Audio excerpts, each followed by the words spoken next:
मांग फुलफिल हो रही है। क्यों? क्योंकि सब यूनाइट हो गए। इन्होंने जानबूझ के प्रेसिडेंट सिस्टम नहीं रखा है। पर अभी तक वहाँ पर एसी वाला समस्या दूर नहीं हो रहा है। तो मैनेजमेंट बिहार डीआरसीसी को जो देखते हैं वो बिहार वालों को भद्दी भद्दी गालियां देते हैं। हाँ, बहुत दिक्कत होती है, मतलब कोई भी सिस्टम ही अब नहीं है। और एजुकेशन तो मतलब कुछ कह ही नहीं सकते यहाँ की। सर उस रूम में आप एक बार जाके आधा घंटा रख के देखिए, आपका पूरा शरीर कैसे भींग जाता है पसीना। पुलिस सामने है, कितना इनको 2 मिनट नहीं लगे आने में और इनको 2 घंटे लगे आने में, ऐसा कैसे? मेरठ के आईआईएमटी यूनिवर्सिटी में कल एक छात्रा की मौत हो गई। उसको लेकर लगातार धरना चल रहा है और अभी भी जारी है। करीब करीब 24 घंटे होने वाले हैं, लेकिन यूनिवर्सिटी का प्रशासन अपने जिदों पर अड़ा हुआ है। जो छात्र हैं, छात्र लीडर हैं, वो धूप में बैठे हुए हैं। बहुत सारे छात्र यहाँ भी मौजूद हैं। ये पीछे आप देखेंगे, ये सब हॉस्टल और जो अलग अलग डिपार्टमेंट हैं यूनिवर्सिटी के, वो हैं। आप ये बताइए कहाँ के रहने वाले हैं आप? मैं इंदौर एमपी से हूँ। ये बताइए कि यहाँ जो कल हुआ उसको लेकर आपके दिमाग में क्या क्या चीज़ें चल रही हैं जिसकी वजह से ये धरना जारी है? जी, मेरे मन में 3 प्रश्न है यूनिवर्सिटी वालों के लिए। सबसे पहले जो बॉडी है वो इन्होंने टच क्यों करी? वो क्राइम सीन था। सुसाइड जो है वो क्राइम है खुद के अगेंस्ट, ठीक है। मैं लॉ का छात्र हूँ इसलिए बात बोल पा रहा हूँ।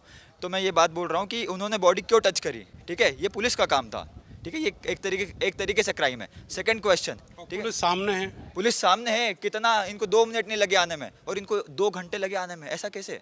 तो पुलिस को लेट क्यों इन्फॉर्म करा, ठीक है। और एक और क्वेश्चन कि फैमिली को 4 घंटे बाद क्यों इन्फॉर्म करा? अरे भाई ठीक है, तुमने बॉडी उसी टाइम इमरजेंसी में तुम ले गए, क्या पता जीवित हो, पर फैमिली को तो कॉल कर सकते थे। मर गया था तुम्हारा दिल। और उसके बाद एक और पॉइंट कि सर मीडिया वाले हॉस्टल के बाहर खड़े थे, उनको ये बोल के बाहर भगा दिया गया था कि आप मेल हो। तो ये जितने भी पुलिस वाले थे, एक भी फीमेल कांस्टेबल अवेलेबल नहीं थी उस समय, और जितने भी मैनेजमेंट के ये सब मेल थे, सब मेल थे।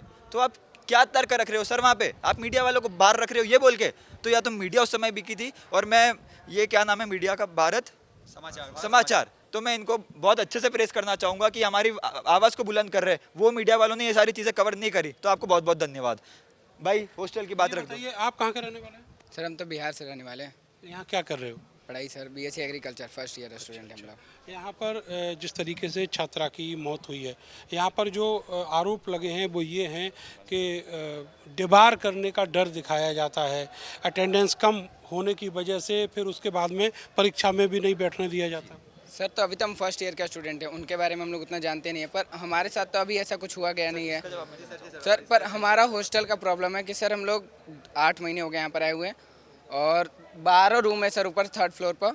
वहाँ पर अभी तक एसी का समस्या, हम लोगों ने 150-200 सब बिहार के बच्चे जितने हैं सब ने एप्लीकेशन देते रह गए, पर अभी तक वहाँ पर एसी वाला समस्या दूर नहीं हो रहा है। लखविंदर सर को बहुत बार बोला गया, वार्डन सर को तो कुछ नहीं कर सकते, वो बोले कि ऊपर से आदेश आएगा। तो सही बात। और हमारा रूम है सर, जाकर वहाँ पर देख लीजिए, मात्र 2 पंखे, उस रूम में हम लोग कैसे रहें? इतना गर्मी है सर। एक बार 6 रूम में 6 बच्चे, वहाँ पर 2 पंखे, उस रूम में आप एक बार फ्लोर पे? हाँ नहीं सर, ये बीच वाला 2nd फ्लोर पे है सर। उस रूम में आप एक बार जाके आधा घंटा रख के देखिए, आपका पूरा शरीर कैसे भींग जाता है पसीना से। तो उस रूम में हम रात भर जॉब करें, हमें पढ़ना है, एग्जाम के लिए सब चीज़ करना है। आप बोलते हैं कि लाइब्रेरी जाओ, और फिर कुछ बोलने पर बोलते हैं कि अपना कूलर ले आओ। तो हम किस लिए एसी का पैसा दे रहे हैं जब आपसे हम कूलर एसी का पैसा लिया हाँ पैसा लिया जा रहा है।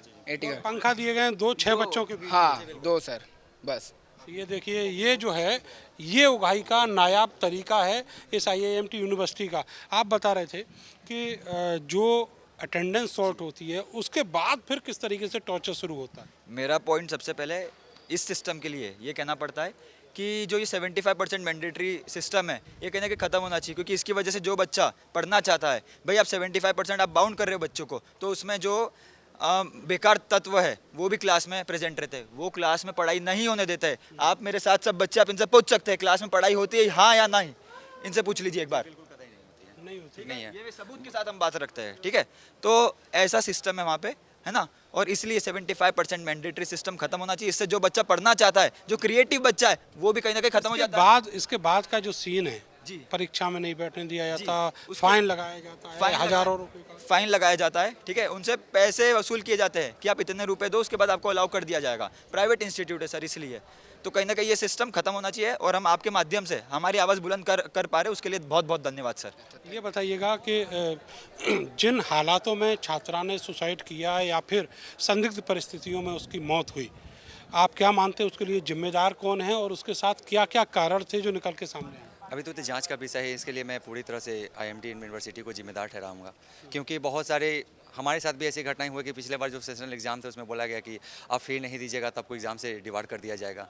एज उन पे प्रेशर आया होगा और वो अपनी पीड़ा को सहते उसके बाद वो ऐसी दर्दनाक कदम उन्हें उठाया और अपनी मृत्यु का कर लिए। इसके पीछे आईएमटी यूनिवर्सिटी पूरी तरह से जिम्मेदार है और मेनकर फैकल्टी जो जिस तरीके से जो पैसा उगाही का यहाँ पे धंधा है जी बिल्कुल, उसके बारे में थोड़ा बताइए। जी बिल्कुल, मैं तो बिहार से हूँ, मैं डीआरसीसी से आता हूँ। जो मेरा जो फीस जो होता है वो 6,50,000 BLLB से हूँ, तो 4 लाख होती है बिहार गवर्नमेंट देती है। उसके बाद जो भी पैसा बचता है वो हम लोग जो बचता है उसके बाद पर ईयर के हिसाब से हम लोग पेड करते हैं यूनिवर्सिटी को।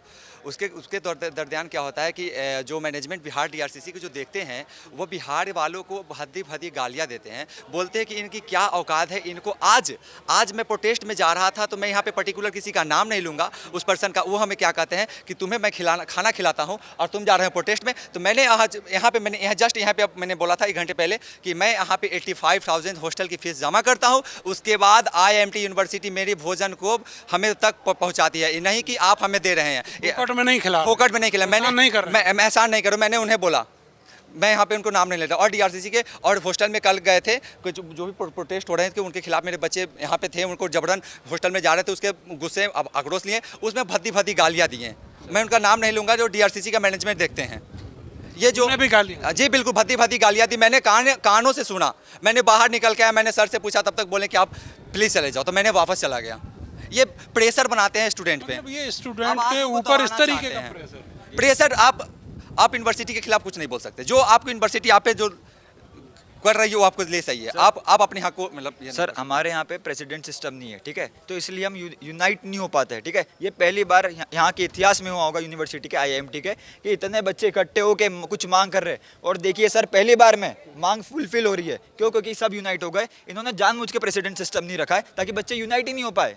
और सर कभी कोई यूनाइट होने की कोशिश करता है तो उसको इतना खतरनाक प्रेशराइज किया जाता है अथॉरिटीज़ के द्वारा। तो सर कहीं ना कहीं ये प्राइवेट इंस्टीट्यूट, मेरे को पता नहीं है, शायद हर जगह का यही मामला होगा, लेकिन ये चीज़ खत्म होनी चाहिए। ये एजुकेशन सिस्टम का बहुत बड़ा लूप होल है। सर एक और पॉइंट मैं कहना चाहूँगा पर्टिकुलर केस से रिलेटेड, अन्नू गुप्ता, ठीक है सर, जिस जगह से वो कूदी है, ठीक है, वहाँ से 5 लड़कियाँ कूदी है पहले भी, ठीक है, 5 लड़कियाँ पहले 5 लड़कियाँ कूदी है, 5 लड़कियों ने सुसाइड करा वहाँ से। तो उस पर्टिकुलर फ्लोर पे कैमरा क्यों नहीं है? उसके नीचे सारे फ्लोर्स पे है, उस पर्टिकुलर पे भी तो रखो भाई। आदमी कहाँ से कूदता है? सबसे ऊपर से कूदता है, नीचे से थोड़ी कूदेगा। तो सबसे ऊपर कैमरा रखो, सबसे मेन है वो, वहाँ कैमरा नहीं, वहाँ कैमरा नहीं है। ये और एक डिस्पोज जो है, आप कहाँ के रहने वाले हैं? हम बिहार के रहने वाले हैं। तो बिहार के बहुत सारे बच्चे हैं हाँ, बहुत सारे बच्चे हैं। इसी तरह की दिक्कत है। हाँ, बहुत दिक्कत होती है, मतलब कोई भी सिस्टम ही अब नहीं है। जैसे कि बाहर के बच्चे आके बिहार के बच्चे को मार के चले जाते हैं, कोई नहीं लेते हैं, ये सब 2-4 दिन करेंगे उसके बाद से छोड़ देते हैं, बस यही करते रहते हैं। यूनिवर्सिटी की फर्स्ट प्रोटेस्ट नहीं है, हम लोग इससे पहले भी एक स्टूडेंट को, बिहार के स्टूडेंट को, यहीं के लोकल स्टूडेंट के द्वारा पीटा गया था, इसी हॉस्टल के थे, उनके लिए भी हम लोग BC मैम तक भी गए, फिर वहाँ से सॉर्ट आउट कर दिए गए। लेकिन यहाँ पे लॉ एंड ऑर्डर के नाम पे कोई भी जीरो है, मतलब कोई भी आता है बाहर से पीट के चला जा रहा है। यहाँ पे जो माहौल लॉफुल मेन जो होता है वो क्रिएटिव यहाँ पे नहीं हो रहा है। इसके वजह से हम लोग थोड़ा मतलब ये हम लोग रह रहे हैं, और फैकल्टी यहाँ पर हम लोग में ये है, और एजुकेशन तो मतलब कुछ कह ही नहीं सकते यहाँ की, 2 कौड़ी की।